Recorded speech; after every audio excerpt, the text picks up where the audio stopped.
ईमहे वामं प्रयत्यध्वरे आवो देवास आशिषो यजियांसो हवामहे। ॐ स्वाहा यज्ञं मनसं स्वाहोरोरन्तरिक्षा स्वाहा द्यावा पृथिवीभ्यां स्वाहा वातादारभे स्वाहा।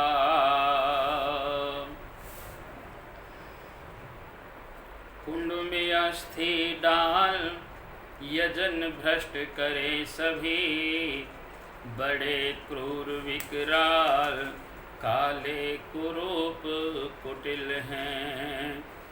उनसे पाकर त्रास मुनिवर तजते स्थान हैं, अब तो नहीं निवास सुरक्षित सुखदाई यहाँ। अनुसुईया सुचि सती सुवृद्धा धर्मचारिणी, अत्रि ने कहा राम है पत्नी श्राप हारिणी।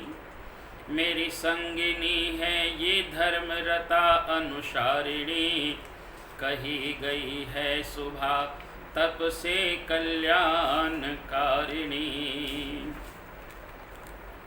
होम कुंड की वेदियाँ सब उपकरणों संग, चित्रित कुसुमों से सजी रखती अद्भुत रंग। श्रुति गीत से पूजते करके बहु सत्संग, दूर देश तक भेजते विमल विचार तरंग। ओम शांति शांति शांति। सम्मुख समुपस्थित श्रद्धा व करुणा से उत्प्रोत समादरणीय मातृशक्ति, देवकी दुलारे भद्र प्रिय आर्य सज्जनों, प्रिय बालक एवं बालिकाओं, बहुत सुंदर श्री राम कथा की चर्चा आप पूर्व से लगातार सुनते आ रहे हैं। ये श्री राम कथा बड़ी मनोहारिणी है, हम सभी के लिए दिग्दर्शन है। जीवन में हमें किस तरह से आगे बढ़ना है, आइए कुछ और चौपाइयों के साथ आगे बढ़ते हुए विचार करते हैं, क्योंकि हम लंका कांड में पहुँचे हुए हैं और ये लंका कांड भी हमारे उत्साह को सजग सावधान करता है, अनार्यत्व को समाप्त करके आर्यत्व को जगाता है। पूर्व दिशा रूपी पर्वत की गुफा में रहने वाला अत्यंत प्रताप, तेज और बल की राशि चंद्रमा रूपी सिंह अंधकार रूपी मत वाले हाथी के मस्तक को विदीर्ण करके आकाश रूपी वन में निर्भय विचर रहा है। आकाश में बिखरे हुए तारे मोतियों के समान जो रात्रि रूपी सुंदर स्त्री के श्रृंगार हैं।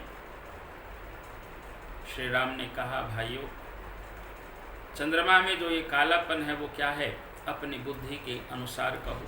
तब सुग्रीव ने कहा, महाराज, चंद्रमा में पृथ्वी की छाया दिखाई दे रही है। किसी ने कुछ और किसी ने कुछ कहा है। कोई कहता है कि चंद्रमा का ये एक विशेष स्थान है, चंद्रमा से एक सार भाग निकला है। प्रभु श्री रामचंद्र जी महाराज उस समय कहते हैं कि विष चंद्रमा का बहुत प्यारा भाई है, इसी से उसने विष को अपने हृदय में स्थान दे रखा है। विषयुक्त अपने किरण समूह को फैला करके वो वियोगी नर नारियों को जलाता रहता है। हनुमान जी ने कहा, हे राम, सुनिए, चंद्रमा आपका प्रिय मित्र है। आपका सुंदर श्याम मूर्ति चंद्रमा के हृदय में बसती है, वही निश्चित रूप से चमक है जो झलक रही है। पवन पुत्र हनुमान जी के वचन सुनकर सुजान श्री रामचंद्र जी महाराज हंस पड़े। फिर दक्षिण की ओर देख करके कृपा निधन श्री रामचंद्र जी महाराज बोले, हे विभीषण, दक्षिण दिशा की ओर देखो, बादल कैसा घुमड़ रहा है और बिजली चमक रही है। भयानक बादल मीठे मीठे स्वर से गरज रहा है, कहीं कठोर ओलों की वर्षा न हो। विभीषण बोले, हे कृपालु, सुनिए, ये न तो बिजली है न बादलों की घटा। लंका की चोटी पर एक महल है, रावण वहाँ अखाड़ा देख रहा है। रावण के सिर पर मेघ बादलों के डंबर जैसा विशाल और काला छत्र धारण कर रखा है, वही मानो बादलों की अत्यंत काली घटा है। और हे राम, मानो उनकी चमक से बिजली चमक रही है। वहाँ अनुपम ताल मृदंग बज रहे हैं, वही मधुर ध्वनि उनका गर्जन है। रावण का अभिमान समझ करके श्री रामचंद्र जी महाराज मुस्कुराए। उन्होंने धनुष चढ़ाकर उस पर बाण का संधान किया और एक ही बाण से छत्र, मुकुट और कर्णफूल काट गिराए। सबके देखते देखते भी जमीन पर आ पड़े, पर इसका भेद कोई समझ पाया। ऐसा करके श्री रामचंद्र जी महाराज ने इस अपनी बाण विद्या का प्रदर्शन किया। न भूकंप हुआ, न बहुत जोर की हवा चली, न कोई अस्त्र शस्त्र ही नेत्रों से देखे। सभी अपने अपने हृदय में चिंता कर रहे हैं कि ये बड़ा भयंकर अपशकुन हुआ। सभा को भयभीत दिख करके रावण ने हंस करके युक्ति रच करके ये वचन कहे, सिरों का गिरना भी जिसके लिए निरंतर शुभ होता रहा है, उसके लिए मुकुट का गिरना कहते ये अपशकुन नहीं है। वैसे तो हमारे यहाँ शकुन अपशकुन का विचार नहीं किया जाता और नहीं करना चाहिए, बल्कि इनसे बचना चाहिए। लेकिन होनी बलवान बहुत है माता अपशकुन। जैसे बरसात के आने से पूर्व बादल दिखने लग जाते हैं, वैसे ही अच्छा बुरा ये भाव मन में विचार देने लग जाता है। अपने अपने घर जाकर के सो रहो। सबको रावण ने भेज दिया। सब रावण को शीश झुका करके चले गए। नेत्रों में जल भरकर दोनों हाथ जोड़ करके रावण से मंदोदरी कहने लगी, है प्राणनाथ, अब मेरी विनती सुनिए। श्री रामचंद्र जी से विरोध छोड़ दीजिए और उन्हें साधारण जान करके मन में हठ ना पकड़िए। मेरे इन वचनों पर विश्वास कीजिए कि वे रघुकुल के शिरोमणि श्री रामचंद्र जी महाराज हैं। वेद इनके अंग अंग में लोगों की कल्पना मानो करते हैं और वे यज्ञों के बड़े ही मानी, सम्मानी और याज्ञिक व्यक्ति हैं। पाताल जिन विश्वरूप का चरण है, ब्रह्मलोक सिर है और इस तरह से भयंकर काल जिनका भ्रिकुटी संचालन करता है, ऐसे श्री रामचंद्र जी महाराज हैं। उनके जीवन में मानो सब देवताओं ने वास कर लिया। हे रावण, अभी भी तुम मान जाओ। हे प्राणपति, ऐसा विचार करके श्री रामचंद्र जी महाराज से वैर छोड़ दो और श्री रामचंद्र जी महाराज के चरणों में प्रेम कर लीजिए, जिससे मेरा सुहाग न जाए। पत्नी के वचन कानों से सुनकर रावण खूब हंसा। मोह की महिमा बड़ी बलवान है। स्त्री का स्वभाव सब सत्य ही कहते हैं कि उसके हृदय में 8 गुण अवगुण रहते हैं: साहस, झूठ, चंचलता, माया, भय, अविवेक, अपवित्रता और निर्दयता। अब तूने अपने भय को मंदोदरी सुनाया है। हे प्रिय, वो सब स्वभाव से मेरे वश में हैं। तेरी कृपा से मुझे ये सब समझ पड़ा। हे प्रिय, तेरी चतुराई अब मैं जान गया, तो इस प्रकार मेरी प्रभुता का बखान कर रही। हे मृगनयनी, तेरी बातें बड़ी गूढ़ हैं, समझने पर सुख देने वाली, सुनने से भय छुड़ाने वाली हैं। इस प्रकार अज्ञानवश बहुत से विनोद करते हुए रावण को प्रातःकाल हो गया। तब स्वभाव से निडर घमंड में अंधा लंकापति सभा में चला गया। यद्यपि बादल अमृत सा जल बरसाते हैं, तो भी वेद फूलता फलता नहीं। इसी प्रकार चाहे ब्रह्मा के समान भी ज्ञानी समझाने लगे, लेकिन रावण जैसा अहंकारी समझता नहीं है। मूर्ख के हृदय में ज्ञान नहीं होता। यहाँ सुबेल पर्वत पर प्रातःकाल का समय है। मर्यादा पुरुषोत्तम श्री रामचंद्र जी महाराज ओम ओम करते हुए वेद का मंत्र गाते हुए जागे और यज्ञ इत्यादि करने के पश्चात उन्होंने सब मंत्रियों को बुला करके सलाह ली, अब क्या उपाय करना चाहिए। तब जामवंत जी ने श्री राम जी के चरणों में सिर नवा करके कहा, हे राम, हे सबके हृदय में आपके प्रति श्रद्धा है। हे बुद्धि, बल, तेज, धर्म, गुणों के राशि, मैं अपनी बुद्धि के अनुसार सलाह देता हूँ कि बाली कुमार अंगद को दूत बना करके इस समय भेजा जाए। यह अच्छी सलाह सबके मन को जच गई। कृपा के निधान श्री राम जी ने अंगद से कहा, बल, बुद्धि और गुणों के धाम बले पुत्र, हे तात, तुम मेरे काम के लिए लंका जाओ। तुम बहुत समझा कर क्या कहूँ, मैं जानता हूँ तुम परम चतुर हो। शत्रु से वही बातचीत करना जिससे हमारा काम हो और उसका कल्याण हो। श्री रामचंद्र जी की आज्ञा सिर चढ़ाकर उनके चरणों की वंदना करके अंगद जी उठ और बोले, हे भगवान, आप जिस पर कृपा करें वही गुणों का समुद्र हो जाता है। स्वामी के सब कार्य अपने आप सिद्ध हैं। ये तो भगवान की मुझको आदर देने की बात है। ऐसा विचार कर युवराज अंगद का हृदय हर्षित और शरीर पुलकित हो गया।